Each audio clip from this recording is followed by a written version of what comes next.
మీకు ఒక మాట చెప్తాను, ఎవరి లైఫ్ వాళ్ళకి కరెక్ట్గానే అనిపిస్తుందండి. ఎవరి జీవితం వాళ్ళకి, ఎవరి ప్రవర్తన వాళ్ళకి, ఎవరి ఆలోచన వాళ్ళకి, ఎవరి మాట వాళ్ళకి నేనే రైట్, నేనే రైట్, నేనే రైట్, అవతలి వాళ్లే తేడా, అవతలి వాళ్లే తేడా అని అనుకునే నైజం అనేది ప్రతి నరుడికి ఉంటుంది, స్త్రీకైనా పురుషుడికైనా. ఆ మాట సామెతలు అన్నాడు. ఒకసారి చూద్దాం. సామెతల గ్రంథంలో 16వ అధ్యాయం ఒకసారి చూడండి, 25వ వచనం. ఒకని మార్గము వాని దృష్టికి యథార్థముగా కనబడును, ఆయనను తుదకు అది మరణమునకు చేరును. దేవునికి స్తోత్రం కలుగును గాక. ఈ మాట ఒక చోట కాదు, ఇంకో చోట కూడా రాయబడి ఉంది. ఒకని మార్గము వాని దృష్టికి యథార్థముగా కనబడును, ఆయనను తుదకు అది మరణమునకు చేరును. బ్రదర్స్, ఎవరి మనస్సాక్షికి వాళ్ళకి ఎవరికి వాళ్ళు ఏమనుకుంటారో తెలుసా? నా ఆలోచన నాకు కరెక్టు, నేను కరెక్టు, నేను కరెక్టు, నేను కరెక్టు. ఏ పొద్దు ఎదుటోళ్లే తేడా, ఎదుటోళ్లే తేడా, ఎదుటోళ్లే తేడా అని అనుకోవటం మానవ నైజం. కానీ ఒక భక్తిపరులంగా, దేవుని సంబంధంగా మనలో ఆ తత్వం మారాలి.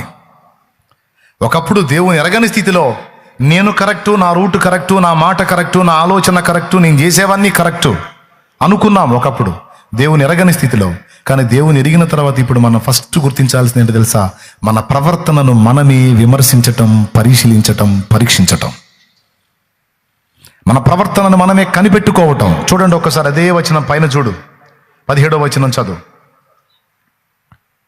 చెడుతనము విడిచి నడుచుటయే యథార్థవంతులకు రాజమార్గము, తన ప్రవర్తన కనిపెట్టువాడు తన ప్రాణమును కాపాడుకొనును. ఎవరి ప్రవర్తన? మనం ఏ పొద్దు లోకుల ప్రవర్తనని కనిపెడతాం. ఆ అమ్మాయి ఏంది అట్ట మాట్లాడుతుంది, అతను ఏంది అలా ఉన్నాడు, అసలు వీళ్ళు కరెక్ట్ కాదు. ఆఖరికి పాస్టర్లను కూడా వదిలిపెట్టం మనం.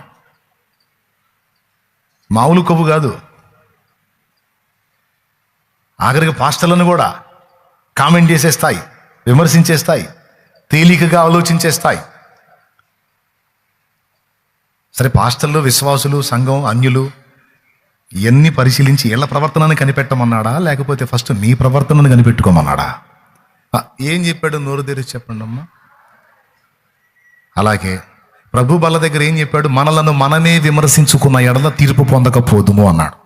కొరింథీయులకు రాసిన మొదటి పత్రిక 11వ అధ్యాయము 30వ వచనం ఒక్కసారి చూడండి. బైబిల్ ఉంటే ధన్మం తీయండి, లేట్ అవుతుంది.